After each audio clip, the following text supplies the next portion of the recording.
Welcome to mega 9 TV. Kakinada జిల్లా తునిలో municipal vice chairman ఎన్నిక మూడోసారి వాయిదా పడ్డ నేపథ్యంలో వైసీపీ రేపు చెలో తునికి పిలుపునిచ్చింది. ప్రజాస్వామ్యానికి విరుద్ధంగా కౌన్సిలర్లను భయపెట్టి బెదిరించి దౌర్జన్యంగా లాక్కోవాలనే ఉద్దేశంతో అధికారాన్ని అడ్డం పెట్టుకుని ఎన్నికకు దిగడం సరికాదని మాజీ మంత్రి దాడిశెట్టి రాజా కూటమికి తెలిపారు. రేపు ఎన్నిక నేపథ్యంలో చెలో తునికి పిలుపునిస్తున్నట్టు తెలిపారు. తమకు 17 మంది కౌన్సిలర్ల మద్దతు ఉందని మీడియా సమావేశంలో ఆయన చూపించారు.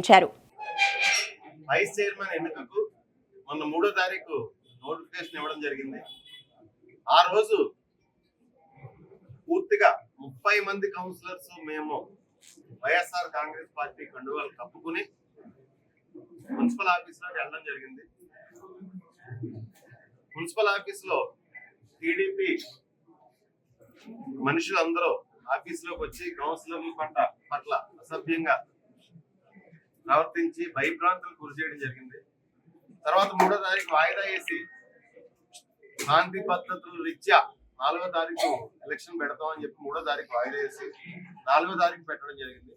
4వ తారీఖు కూడా మొత్తం 27 మంది కౌన్సిలర్లు వైఎస్ఆర్ కాంగ్రెస్ పార్టీ కండువాలు కప్పుకుని మున్సిపల్ ఆఫీస్ కి వెళ్ళడం జరిగింది.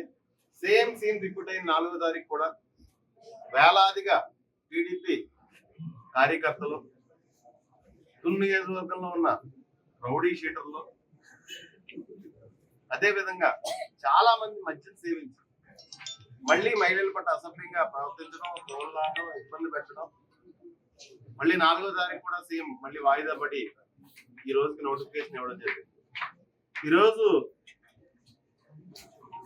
పోయి పరిస్థితి ఏంటంటే నిన్న సాయంత్రం నుంచి మా నాయకుల్ని అందరినీ అరెస్ట్ చేయడం, అదుపులో తీసుకోవడం, మండలాల నుంచి తొండగ మండలం నుంచి కానీ, కోటనందూరు మండలం నుంచి కానీ, తుని మండలం నుంచి కానీ ఏ నాయకులను కూడా టౌన్ లోకి రానియకుండా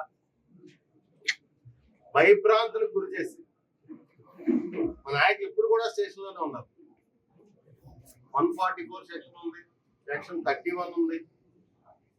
ఇలా మాట్లాడి మా నాయకులందరినీ భయభ్రాంతులకు గురి చేసి ఆఖరికి కోఆప్షన్ మెంబర్ అయినటువంటి చైర్మన్ గారి హస్బెండ్ కూడా ఇంటికి వచ్చి దౌర్జన్యంగా జీప్ లో ఎక్కించి తర్వాత ఇక్కడ ఉన్న కౌన్సిలర్ ని కిడ్నాప్ చేసి తీసుకుపోదామని ప్రయత్నం చేయగా నేను వచ్చి అడ్డుకుని బయట తలుపులు వేసి తాళాలు వేసి ఆ తలుపు వైపు నిల్చున్న పరిస్థితి. మాకేమో 144 సెక్షన్ 31 అంటున్నారు. వేలాది మంది తెలుగుదేశం పార్టీ కార్యకర్తలు, నాయకులు, రౌడీ షీటర్లు,